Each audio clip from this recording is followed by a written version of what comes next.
Greetings.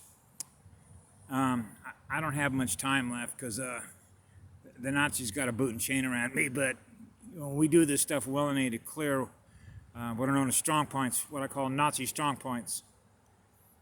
Those that have worked in special ops, that are light warriors, light workers, they understand this kind of stuff. For those that have never watched my earlier videos, I'm AB positive bloodline, which is White Bear, okay, White Bear Clan, okay, which is Bear Spirit. We're loving, kind, generous, empathic. We love you. We care about you, okay? So we're not going to stand for people that are trying to feed off your energy so that you can't be in a state of peace, enjoy yourself, whether your energy's not being molested.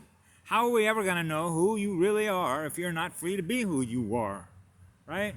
You should be free to be able to experience everything in the universe that is beautiful to experience, which is what love is, which is what living in spirit is, with all the light, right? Okay. So one of the things, as I mentioned before, I've been in three gospel missions, three gospel missions, and 3 homeless shelters in 4 different states. Why am I doing that? Clearing Nazi-held strong points. Okay, think about it. You're an energy storage device, right? A homeless person's been beaten down and traumatized, suffering from PTSD. They all end up in the same places, don't they? That becomes a big battery of low-frequency energy in that building. See that building over there? That's the gospel mission. Okay? All their systems are running on that low-frequency stuff.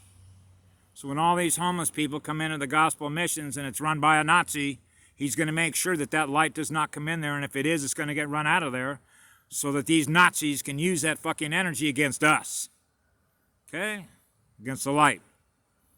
So I'm wargaming, okay, against the dark right now. Okay? So this is what it means to go behind enemy-held lines. This is enemy-held lines. What do you think would happen if I called up the county sheriff and asked him if he's willing to arrest this guy? And ask him if he ever swore an oath to defend and protect the United States Constitution and the First Amendment? And ask that sheriff, listen, I'm White Bear Clan. I'm a peacekeeper, a healer, and a teacher down here. On behalf of the tribes that are on this planet and my clan, this guy needs to be arrested because he's an enemy. He's an alien predator. Would he do it? How many people do you think in this county, Josephine County, would arm themselves and come down here and start flushing these guys out, put them in handcuffs, and wait for the U.S. military to pick them up, send them to Gitmo, do whatever they're going to do to them? I told this guy this morning he was in violation of Trump's Executive Order 13818. Okay, that doesn't even include the Nuremberg Code, right, and love is the law on this planet.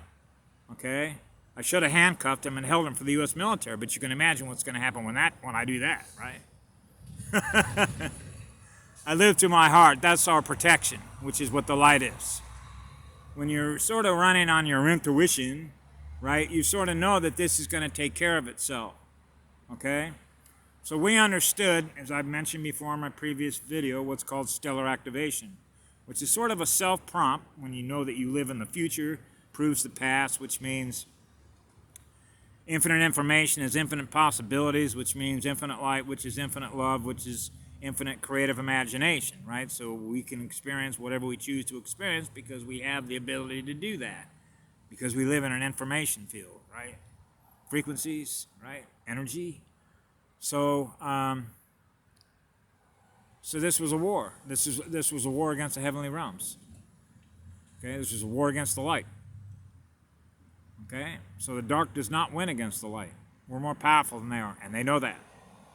So when we get activated, that's sort of a self-prompt that says, okay, playtime's over. Ding, ding, ding. Mama rang the bell. We get it. We got the message. We got the memo.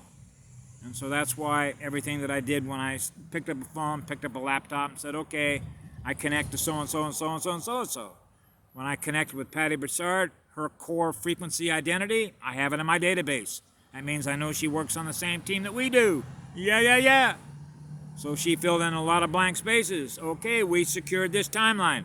We're going to shift to higher frequency density consciousness. We got a job to do, so that's why everything that I do is to do what?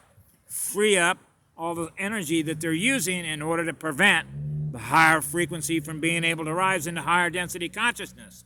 That means I got to go in and clear these places out. See how that works? These are big energy storage bins of low-frequency energy that they use to power their systems and use it against us to prevent what? That shift. Okay? That's how it works. Everything's energy. These are electrical wars, which are Star Wars. They're energy harvesters. Okay? They feed on us. So we got to be more powerful than they are. And we are. Right? Love is more powerful than fear. So we don't live in fear of them. Okay?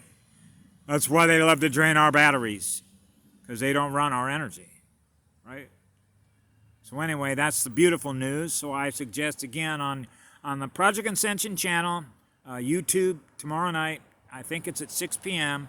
I believe it's also on Rumble. It might be a simulcast on both channels. But Project Ascension, YouTube, is where 58 plus videos are up there, where Patty, Karen McDonald, and others come on and basically blow the whistle and say this is what's happening. Okay, why all these changes are taking place, which is the liberation of a planet, which is the liberation of our consciousness, which is liberation of our higher electrons to power the light, right? So that we're running higher pH.